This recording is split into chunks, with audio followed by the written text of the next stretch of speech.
artificial intelligence will completely transform our world. But what is AI? Why will it affect you? And how can you and your business survive and thrive through the AI revolution? Welcome to AI and You. Here is your host, author, speaker, and futurist, Peter Scott. Hi, and this, for the record, is episode 274. That's a big number. You know, that's over 150 hours of content. If you're just joining us, you could catch up on 1.5 speed in about a week, assuming you weren't really doing anything else. Maybe not too realistic. You're getting a very timely interview today because our guest's new book comes out in North America today, assuming you're listening to this on the day we release. Benedikt Frey is Associate Professor of AI and Work at the Oxford Internet Institute and Director and Founder of the Future of Work program at the Oxford Martin School. Both of those are at the University of Oxford. His 2019 book, The Technology Trap: Capital, Labor, and Power in the Age of Automation, was selected as a Financial Times Best Book of the Year and awarded Princeton University's Richard A. Lester Prize. You may also know him as co-author of the 2013 study, The Future of Employment: How Susceptible Are Jobs to Computerization, which has received over 12,000 citations for its conclusions that nearly half of all jobs are at risk from automation. He is a Fellow of the Royal Society of Arts, and in 2019 he joined the World Economic Forum's Global Future Council on the New Economic Agenda, as well as the Bretton Woods Committee. Between 2020 and 2022, he was a member of the Global Partnership on Artificial Intelligence, hosted by the OECD. We will be talking mainly about his new book, published on this episode's release date, called How Progress Ends: Technology, Innovation, and the Fate of Nations. With a title that apocalyptic, we had to cover it.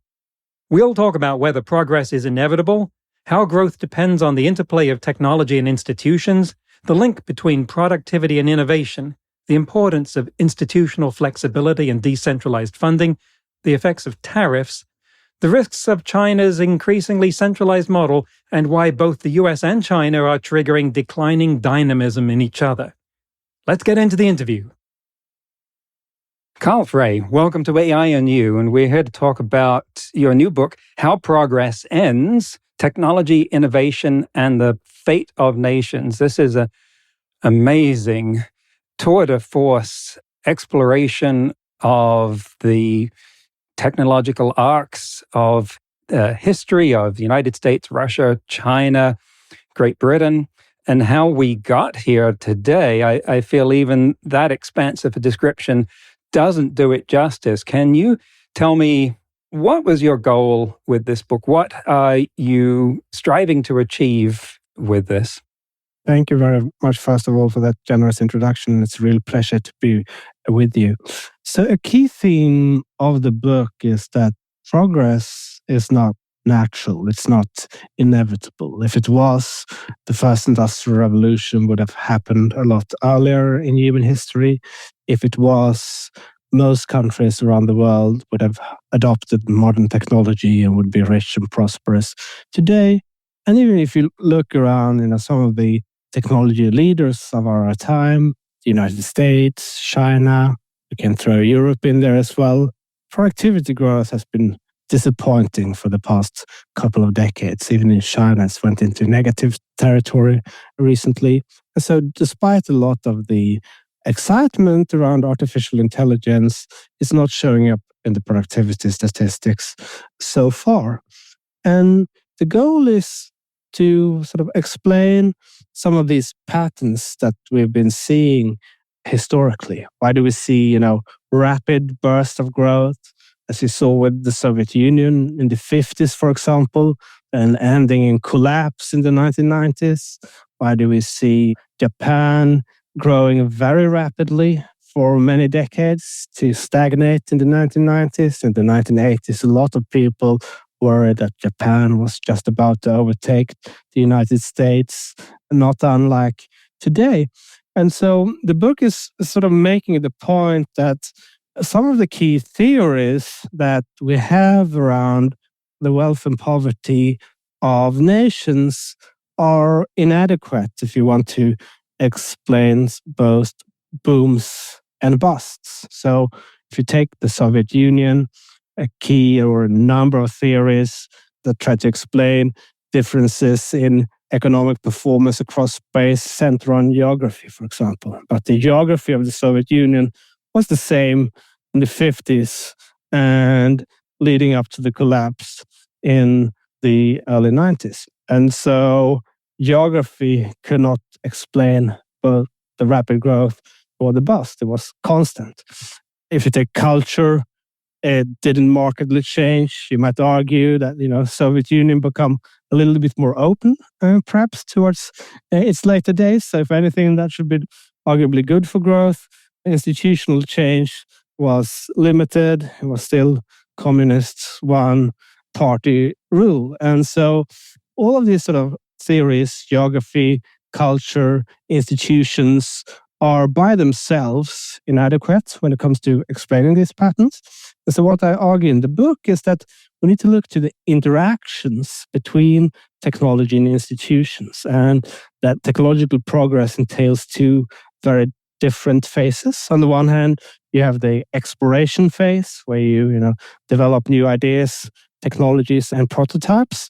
And then you have the scaling phase when you sort of realize the productivity gains from what you explored, and you basically scale up production and you try to bring the technology and the product you conceived to market at low cost. But eventually that runs into diminishing returns, and then you need to go back to exploration again. And so you constantly need to move between these two phases. And so you can grow very rapidly for a number of decades that by adopting technologies that are out there, but eventually the closer you get to the technological frontier, you need to move towards exploration. And that's sort of the key lens, the sort of framework that I use in the book to try to understand some of these broader patterns. So if I can pick some themes from that, it sounds like you're saying there are some paradoxes that we observe with progress, that there are a lot of bright, shiny promises that end up not getting fulfilled, one of them being evident in the productivity numbers. Why, with all of this fantastic technology that no one could have dreamt of 3 decades ago, have the productivity numbers barely shifted? And other paradoxes like that. And I really want to dig into the dynamics of that. I want to pick on the title for a moment, though. Titling a book about history, How Progress Ends, invokes or certainly encourages a comparison with the end of history. And I wonder if you were deliberately inviting a comparison with Francis Fukuyama. So the key argument of our book, although I don't spell it out maybe as explicitly as I could in the book, is that there is no end of history. So progress is constant work in progress. And if you want continued innovation, if you want continued progress and technological change, then you constantly need to adjust your institutions to adopt to those new technological realities. So there is no point at which you arrive at the blueprint of these are the institutions that drive progress and growth, and you arrive at them, the hard work is done, you're now set.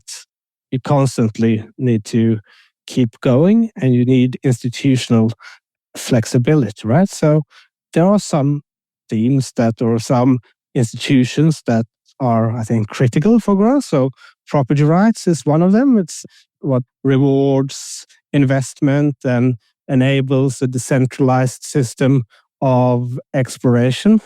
At the same time, those property rights can be used to defend the old against the new as well, and block new businesses from emerging and stifle competition in the next wave of technological change.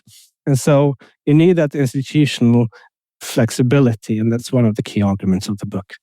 We live in a time when it seems as though the role of government institutions in shaping progress has declined.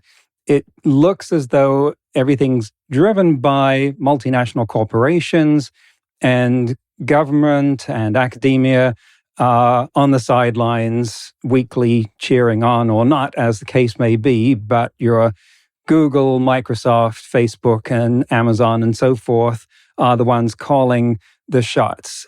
Is the relationship more complex than that? To what extent does government and other institutions, other public institutions, to what extent do they influence the technological progress in ways that are less obvious to us?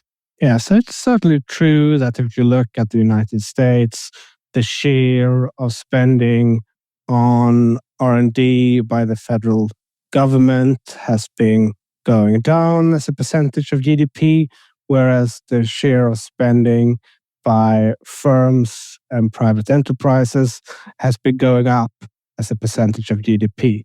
At the same time, if you look to Europe, R&D spending by the public sector is roughly the same as in the US. And we generally think of the US getting more innovation, more productivity performance after that spending. It's also true that the Soviet Union spent a huge amount on R&D and was on par and even overtaken the United States in the prime in terms of the number of scientists they educated and employed. So we often focus when we think about innovation on these inputs, R&D spending, number of scientists, etc. What I try to focus the debate more on in the book is then how that spending is provided. Is it provided through more centralized moonshots, or is it provided more bottom-up, where you have academics and inventors competing for different pots of funding? And I think that decentralization in funding provision is really important for innovation. The Soviet Union was the most centralized economy we've ever seen. And if you were an inventor in the Soviet Union and you had developed, let's say, a new aircraft engine, you could go to the Red Army for funding. But if they turn you down, you maybe had 2 or 3 other options. And if they turn you down as well, your project wouldn't get funded.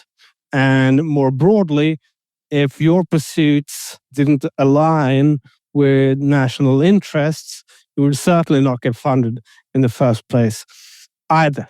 So that's quite different from the US, for example, where the fact that Bessemer Venture refused to fund Google didn't constrain the rise of the company because other venture capitalists stepped in and funded. A key feature of ARPA, or DARPA, as it later became, which I highlight in the book, is that project managers were given a lot of autonomy, a lot of leeway. They could draw upon a decentralized system of universities in the US for talent. That system is going to be very hard to replicate in other countries which don't have as many high-level educational and research institutions that the US has, although that might change with the latest funding cuts, unfortunately. And to be sure, even in a decentralized system, you might struggle. Kathleen Carrico, she left socialist Hungary for the US in her pursuit of developing mRNA technology. During that journey in the US, she was denied promotion, constantly struggled to get research grants, but in the end, a decentralized system allowed her to keep floating, and eventually we got the breakthrough that enabled the mRNA vaccines that allowed us to escape the pandemic. So, key point I'm trying to make in the book is that it's not necessarily so much about whether funding is provided privately or publicly, but whether it's provided in a decentralized, competitive matter or not. That is not to say that the private-public distinction doesn't matter. But I think how the funding is provided is at least as important. And you've explored a number of key changes in history that affected scientific freedom and progress. And your book, the byline at the beginning, you've dated that February of 2025, and certainly nothing has happened in the United States, I think, since then of significance.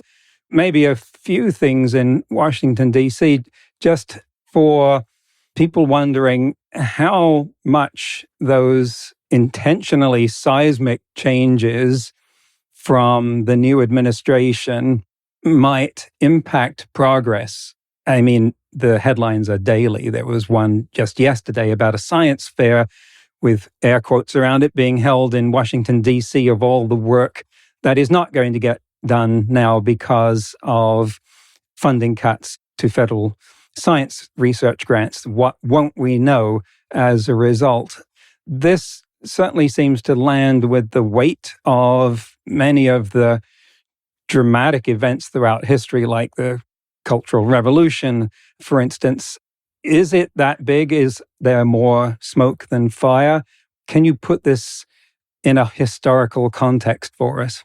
Unfortunately, the book seems to be more timely than originally anticipated. And yes, some of the trends you just described had not happened yet when I completed the book. But some of the trends I already did point to. So one was the fetish of the Trump administration for tariffs, which was already visible during the first Trump administration.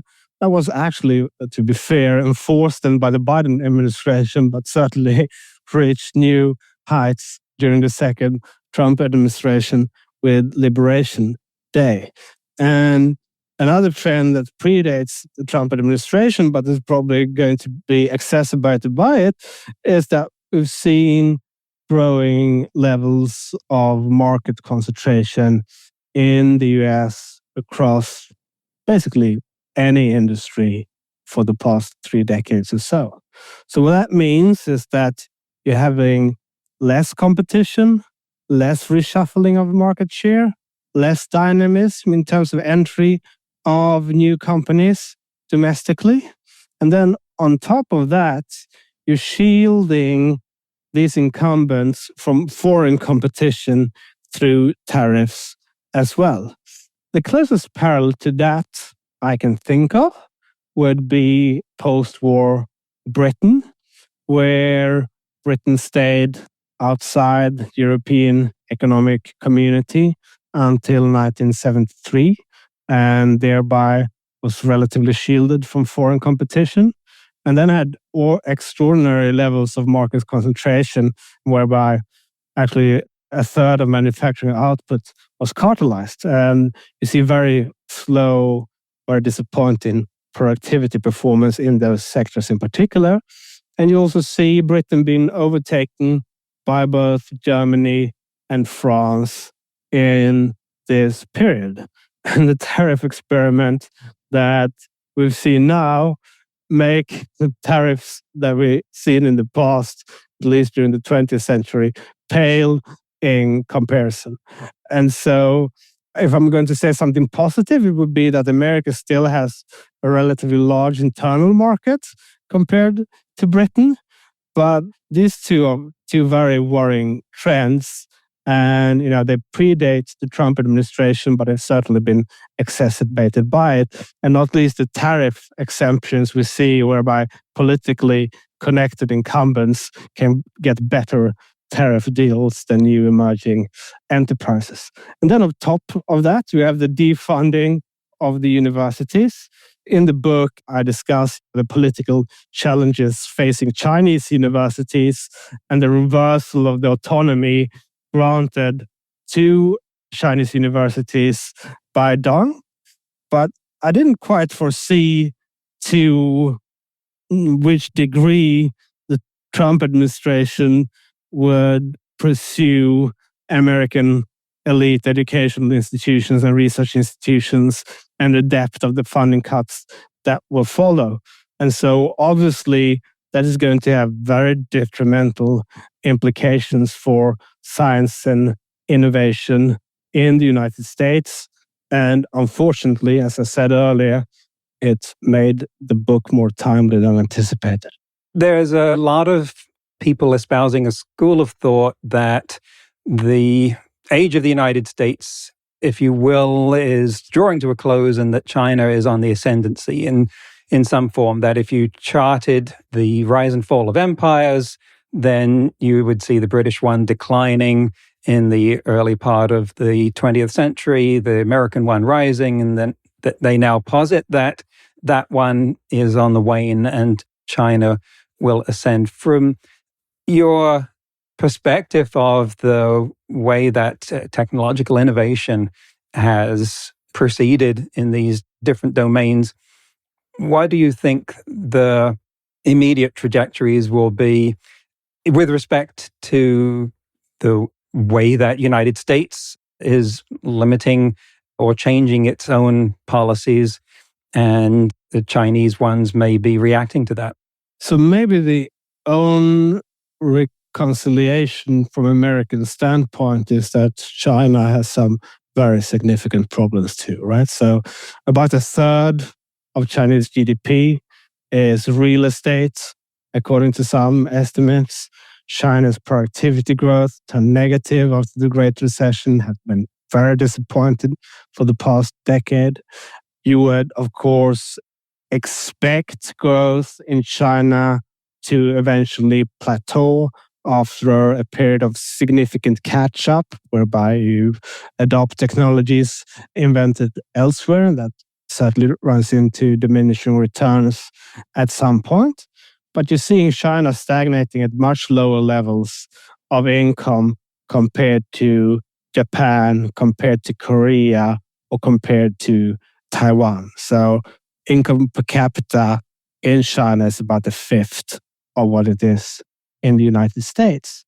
And we're seeing that the Chinese model of growth since the opening under Deng is also being challenged. So a key mechanism, institutional mechanism by which China essentially reproduced competition or political competition inside the country was by giving provincial governments incentives to boost growth and then rewarding leaders succeeding through promotion inside the party system and giving those local leaders considerable amounts of autonomy in how to achieve those goals.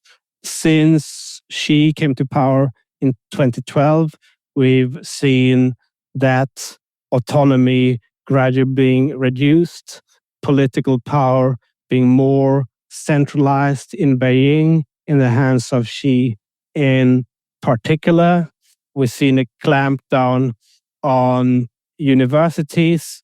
We've seen a larger role for state-owned enterprises, which have historically seen particularly disappointing productivity growth.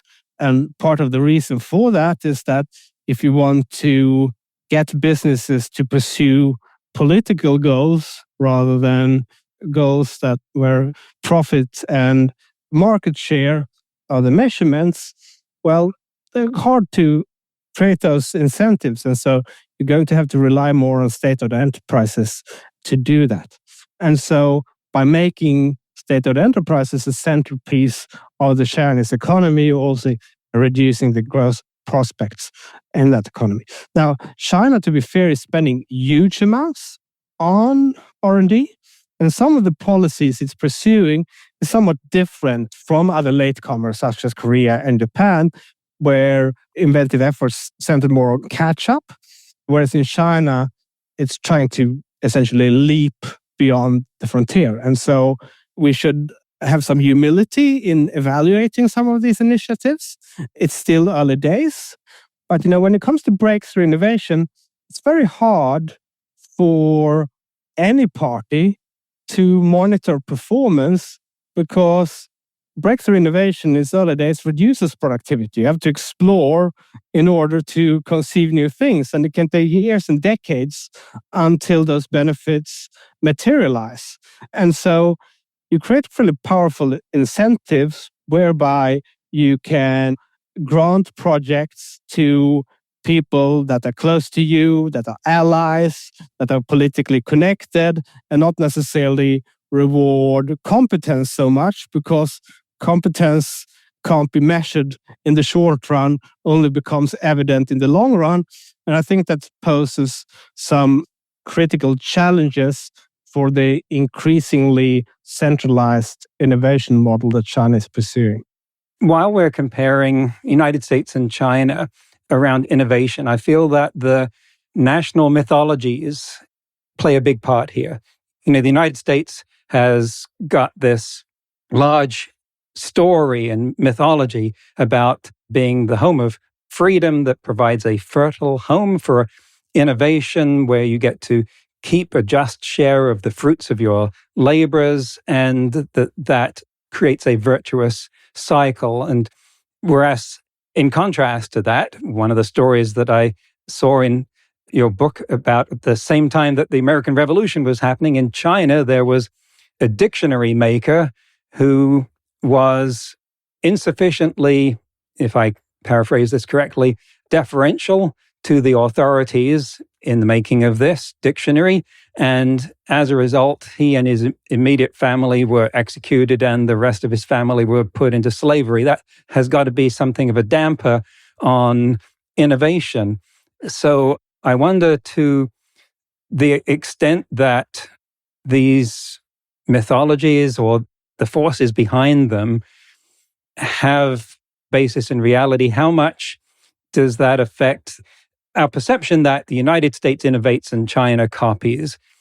Is China in a position to innovate, or are they still held back by the shadows and the echoes of this former repression?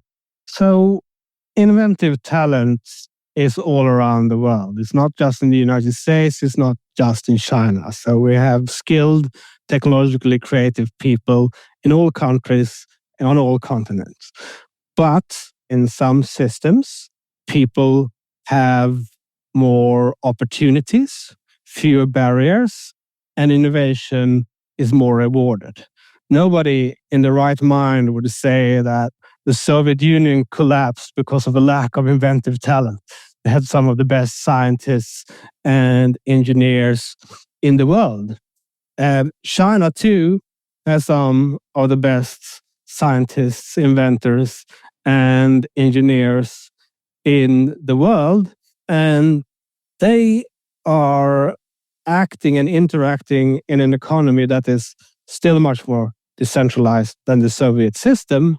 But over the long run, if you want to succeed as an entrepreneur in China, you need to build political connections, right? So some firms like DeepSeek, for example, can be allowed to fly under the radar of the party as long as it pursues national objectives. And in fact, generally speaking, foreign invested firms, smaller firms in China are more inventive too. There are various studies to show that.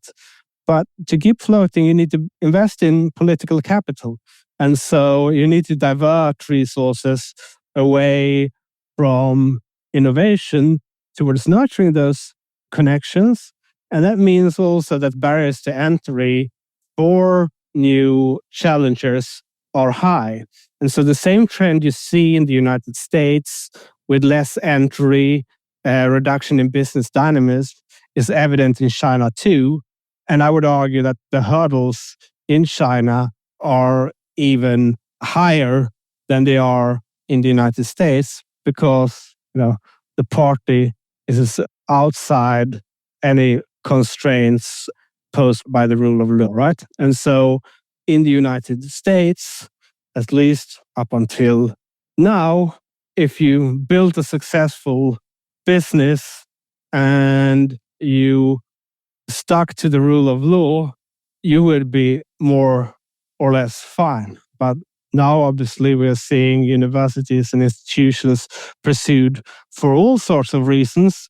And I think the remarkable thing is that although America sees China as its peer competitor and likes to contrast its own system to the Chinese, it's starting to look more like China rather than less, with perhaps the exception that China still has a reasonable meritocratic civil service, which the United States also used to have, but that is now being packed by loyalists too.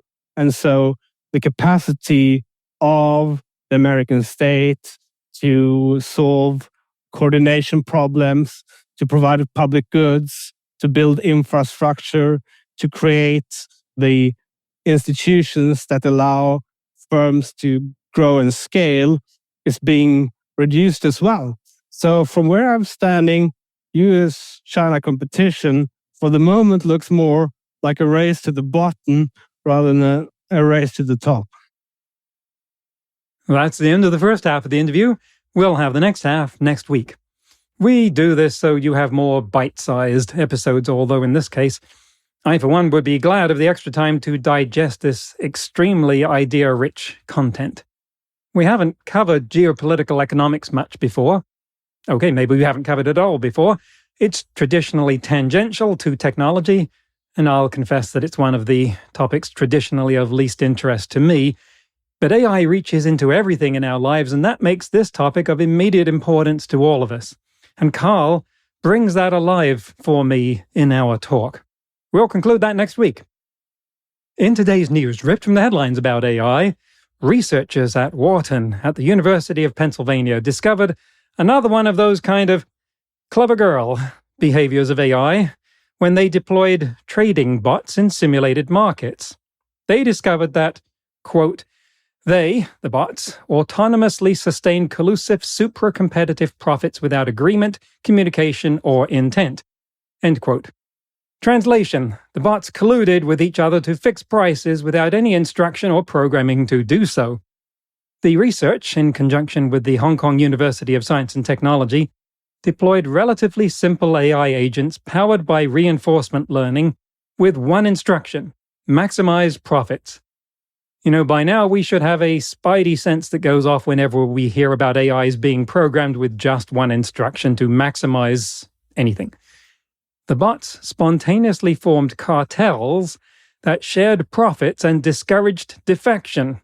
The algorithms consistently scored above 0.5 on the researchers' collusion capacity scale, where 0 means no collusion and 1 indicates a perfect cartel. The bots achieved this through what researchers describe as algorithmic evolution. The algorithms learned from their interactions with the market environment and gradually discovered that cooperation was more profitable than competition, without any human programming directing them toward this behavior. That analysis might calm some of you who are afraid that these results mean that AI has evolved some kind of Wolf of Wall Street aggressive ambition. However, limiting AI complexity might actually worsen the problem. The researchers found that simpler algorithms are more prone to the stupid, as they called it, form of collusion, where bots stop innovating and stick with profitable but potentially illegal strategies. Personally, I'd say we have more to fear from the people who read this news and start thinking about how they can use it to game markets for their own gain. Next week, we'll conclude the interview with Benedikt Frey, when we'll talk about the links between innovation and industry productivity, why AI hasn't yet delivered broad gains, automation's uneven effects on workers, the role of antitrust in sustaining competition, and the need for institutions like Oxford to adapt. That's next week on AI and You. Until then, remember, no matter how much computers learn how to do, it's how we come together as humans that matters. That's all for this episode of AI and You. Please leave a rating and comment and share with your friends. Get the book Artificial Intelligence and You and see more videos and articles at aiandyou.net. That's aiandyou.net, where you can also send us your questions. Thank you for listening.